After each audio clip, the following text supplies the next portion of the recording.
What's up top 10 fam, hope you're having an awesome day. I'm your host Ayman Hassan and welcome back to another video. Now before even scripting this video, I knew I was gonna find some ratchet ass shit because no matter what time I go to any McDonald's, it's always shady as hell unless it's one that's in a food court in a mall. So I'm not even gonna waste my breath on an intro. These are the top 10 scariest things that happened at McDonald's. Starting us off at number 10 is the San Isidro Massacre. Prepare yourselves you guys, this is a lot. So back in July of 1984 at around 4 p.m, 41-year-old James Huberty walked into the McDonald's on San Isidro Boulevard and fatally shot 21 people and injured 19 others. Apparently, James said everyone in the place were dirty swine Vietnam assholes, and that's when 25-year-old Victor Rivera tried to persuade him not to shoot. He then proceeded to shoot him 14 times, shouting "shut up" at Victor's screams. The tragedy lasted 77 minutes before a police sniper took him out. 2 days prior to the incident, James told his wife Etna that he suspected that he may have a mental illness but had never been hospitalized for any mental issues prior. Apparently, the morning of the massacre, James told his wife Etna he wanted to kiss her goodbye, and when she asked him where he was going, he replied going hunting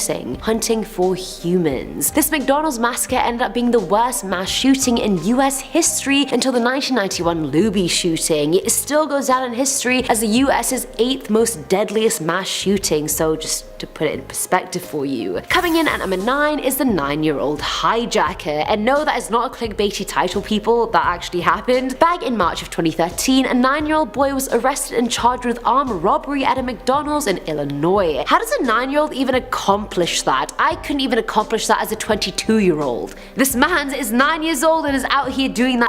Like, what? I'm a bit shook. Apparently, he was in the car with 4 other 15 and 14-year-olds, and police started chasing them because they were under suspicion for a series of McDonald's robberies. Apparently, one of the boys robbed a 12-year-old customer in McDonald's and stole his phone. So I mean, they were little robberies, but I just find it so shocking that these actual babies carried them out. Like, shouldn't you be in primary school or something? Like,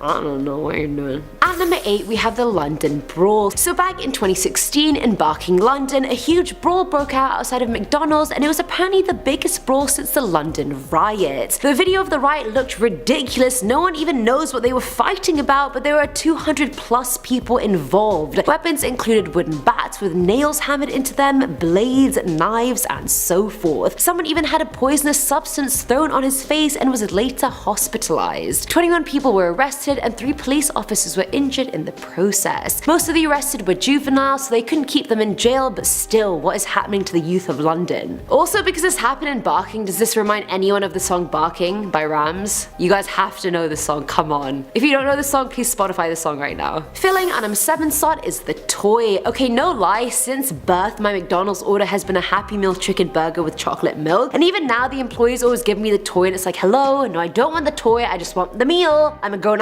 woman, I don't need the toy. Give it to me though. Either way, back in 2014, Shantia Dennis, a McDonald's employee in Pittsburgh, was busted for selling heroin in Happy Meal boxes. I'd be so offended if this happened to me. Like, I don't want your drugs, I just want my fries, woman. Apparently, customers looking for the drug would go through the drive-thru and say, I'd like to order a toy, and then would go to the next window and get a Happy Meal with heroin inside. Dennis got caught when she sold to an undercover police officer, who later found 50 more bags of heroin on her person, as well as some weed. I mean, I was gonna make a joke, but no, I do not respect this side hustle. I don't respect it. Now at number 6 is No McNugget Left Behind. So this was shared by a Reddit user that used to be an employee at McDonald's. They shared that during one of their shifts they saw a customer reach into the deep fryer with his bare hands. He literally dunked his arm up to his elbow to retrieve a wayward McNugget. The user claimed they've never heard a more blood-curdling scream since. And to make matters worse, when he yanked his hand out of the fryer, an arc of grease shot upwards and hit some girl in the face. And I don't really know what happened to her, but I assume she had some pretty bad facial burns and scarring after that. Like, that is boiling hot oil in there. But also, how did this guy even get to the hot fryers to even put his hand in there? They're like in the back. Was the McNugget really worth it? Was it? Was it really?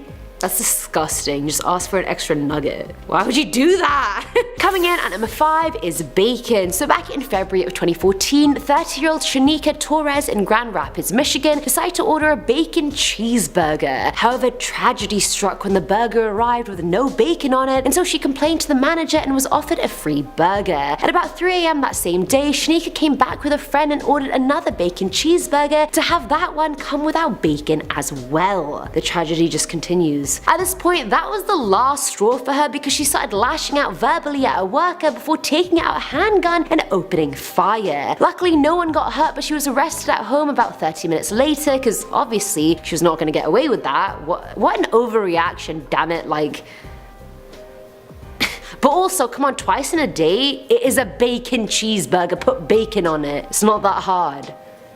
At number 4 is the overdose. Back in 2014, at a McDonald's branch located in Ohio, Robert Paul Palmer and Tamika Lynn Jeffers were getting their fix of heroin as their 2 kids played in the play place. The couple managed to overdose and were completely unconscious and were later found by some employees. Apparently, both overdoses were life-threatening and they literally just did that while their kids were right there. Both were sentenced to 6 months in jail, but honestly, I feel like drug addicts don't need to go to jail, they need to go to rehab, be rehabilitated. Like, what a joke. How can you endanger your kids like that? And there are other kids around as well, come on.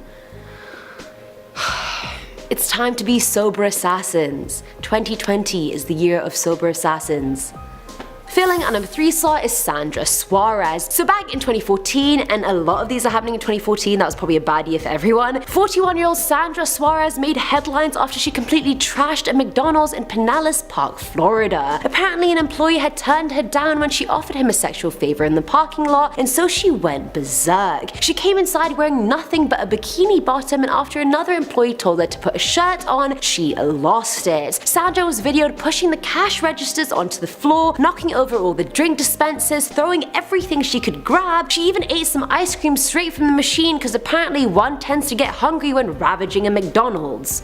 I get it. She was eventually taken away and examined at a hospital, and results showed she was stone cold sober and wasn't under the influence of anything. However, she did later blame her bipolar disorder, claiming she didn't remember the incident at all. Now, I don't know how bipolar works, so I can't really comment on this, so I'm not gonna say anything. Hashtag don't be ignorant. Hashtag don't speak when you don't know. Now at number 2 is Stab Me in the Back. So this one happened in Jamaica, a neighborhood in Queens, back in 2014. Just imagine, you guys, just imagine it's 10 a.m. People are in there enjoying their McBreakfasts, enjoying their little coffees, and all of a sudden a man walks in with a knife sticking out of his back and his back drenched in blood. Apparently he was stabbed a block away but managed to make the walk to the restaurant. Obviously everyone started screaming and going nuts, and witnesses claimed they had seen some men fighting in the street corner prior to him walking in. He was apparently on the phone talking to a loved one, saying it might be the last time he speaks to them before getting stabbed. Customers left their meals to make sure he didn't fall on his back until EMCs arrived, and he was taken to the hospital in critical condition. Now I know some friends stab you in the back, but this is just a little too much. This is a little too literal. Honestly, some people are snakes. Some friends are snakes.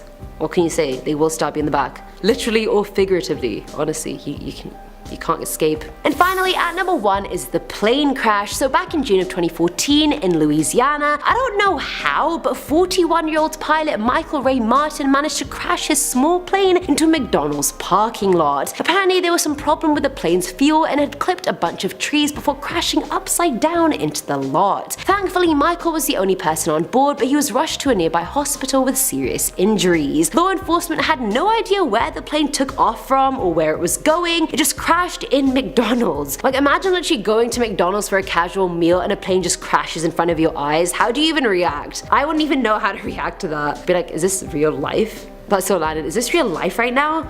Honestly. And that's it for today's video, guys. I knew this list was gonna be so screwed up, and it really was. It upheld all my expectations. But also a huge shout out to McDonald's employees. They go through so much like this, as well as just disrespect in general, so shout out to you guys, you're the real MVPs. Let me know what you thought in the comments below, and as always, I'm your host Eamon Hassan, and I'll catch you in the next one. Bye! Hi guys, it's me, I'm back. Missed me? James Hubberty? Huberty? Hubberty? Hubberty, I'm just gonna say Hubberty. Hubberty, okay. Hubert, no, f*** it. Hee hee hee hee hee. So back in Barking, London in 2006. So back in Barking, London. Also, because this happened in Barking, does this remind anyone? Can't speak English. If you don't know the song, please Spotify the song right now. Banger! It's a bop. The user claimed they've never heard a more literally or figuratively. 41-year-old Sandra Why? Sandra Suarez. Okay, got it. That was the biggest temper tantrum I've ever had. 41-year-old Sandra Suarez made. Okay. Well, I tried. So back in 2014.